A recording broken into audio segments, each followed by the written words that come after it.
In this lesson, I'm going to go over earnings and how you can profit from the expected moves that the market makers price in. Right now, I have GoPro up, and if I close this, you can see that GoPro's current implied volatility is 155% for the options that are expiring in 3 days. The reason that it's so high is that GoPro will be releasing earnings tonight. And because of the uncertainty of where the market is going to go, the market makers have made options a lot more expensive. And option sellers can profit from this.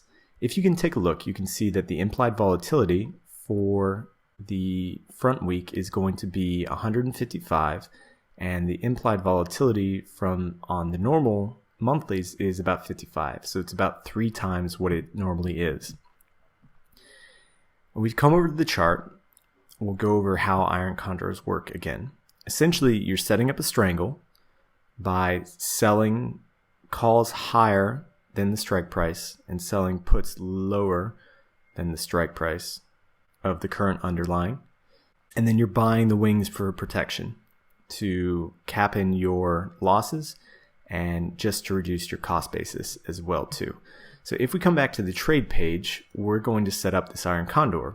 I've already done one, but we're going to do another. The way that I found the places for me to set up my Iron Condor was using my Iron Condor chart.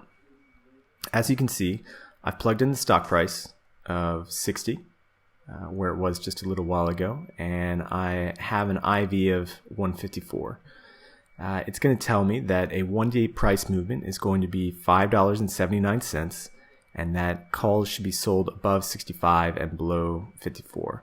However, I plugged in 2 days just to give myself a little bit of error room, and I took a look at the market makers move, which is here as well too, and that says $7 up or down. So I want to go a little bit further than that, and on a 2-day price movement, it's going to be about $8.19. So I should sell calls above 68, and I should sell puts below 52. If we come back here and we have that all the strikes open, we can see that here I'm going to sell the Iron Condor by right-clicking on 52, which is my lower strike for the puts, coming down and clicking on Iron Condor. This is going to pull up the order entry tool, and here I'm just going to adjust my strikes to go to 51, and then also for the call side, we're going to go up to 68.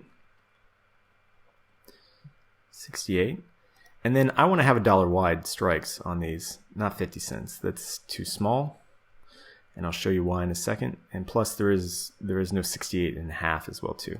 So it needs to be $1 wide. They need to match.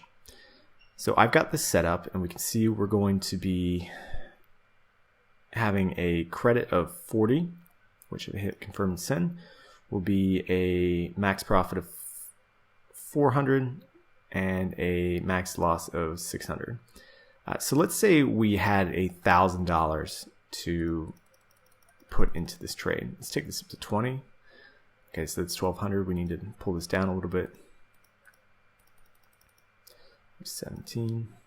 Yeah, so if I wanted to use the strikes as they were right now, I'd have to buy 17, 34, 68 contracts.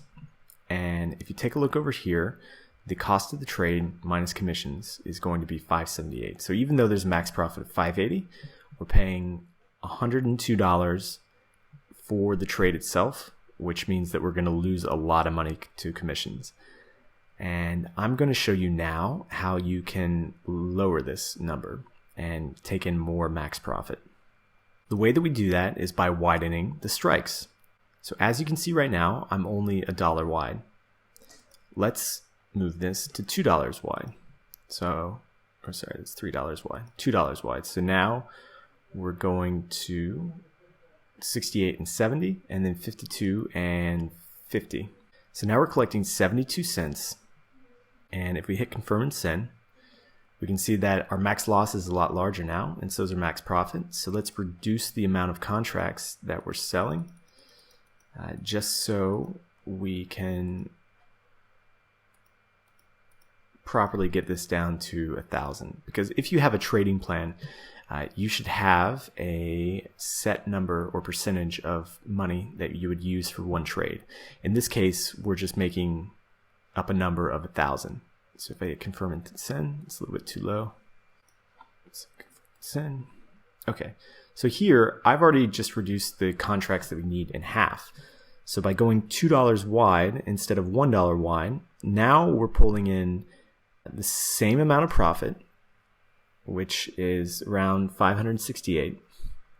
However, we have the same max loss, but now instead of using 68 contracts, we're only using 1632 contracts, which will give us a commission total of $48, which will increase the amount of money that we'll be able to make. If we want to have a bit more risk, what we can do is widen these out even more to say 71 and take this one down to 49. Now we've got 99 cents on a $3 wide strike. And if we come over here and hit confirm and send, we'll see that max profit or max loss is now $1,600. So let's reduce this down to 5. Okay. Now we've got 20 contracts total, and we still have a max profit of around $485, and our max loss is 1,000. So this is actually making a little bit less money than the last one. So it seems that if we want to have the best max profit, we should go back to $2 wide, and we'll raise this up, and then raise this up to 7. One more contract to 8. All right, here. This is a good credit received. We're receiving 520 even after commissions. Well, the previous one was 455, and our max profit is going to be 520, and our max loss is going to be 1,032. So this is a good setup for Iron Condors in earnings season, because you can use the expected move and then set up the Iron Condor wings outside of it and then profit from the trade. What I'm going to be doing is setting up 4 trades using Iron Condors and showing you the results from them in the next video. Today we're going to have earnings from Apple, GoPro, Microsoft, and YHOO. I'm going to set up those trades now, and then in the next video we'll come back tomorrow and take a look at how we did for earnings. See you then.